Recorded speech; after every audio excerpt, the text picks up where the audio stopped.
আজ আমাদের জামাত ইসলামের পক্ষ থেকে এটার দাঁড়িয়ে পাল্লা মার্কা যাকে বড়তে করেছে অ্যাডভোকেট সাইদ রহমান ওনাকে দিয়ে এই নিরস্বারবাসী যদি ওনাকে সৎ যোগ্য ন্যায় নীতির পাল্লা যদি আমরা জয়যুক্ত পারি তাহলে আগামী দিনে এই শিল্প অঞ্চল চট্টগ্রাম শ্রীরামপুর মিরাসরাই শিল্প অঞ্চল সমস্ত ইন্ডাস্ট্রিগুলোকে ইনশাআল্লাহ করে দেওয়া হবে। প্রতিটি শ্রমিক সেখানে সরকার চাকরি করতে পারবে।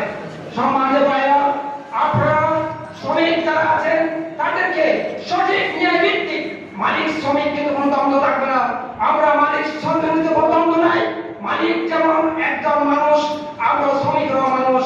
আমার প্রাপ্য যতটুকু আমি পাবো সেটা কাজ করে নেব, মালিক তার প্রাপ্য তাকে বুঝিয়ে দেওয়া হবে। কিন্তু আজকে মালিক এবং শ্রমিকের মধ্যে দূরত্ব রেখে দিয়েছে। তারা আজকে ইসলামী সমাজ ব্যবস্থা না থাকায়, ইসলামী শ্রমনীতি না থাকার কারণে মালিক উত্তর থাকে শ্রমিক কাজ করার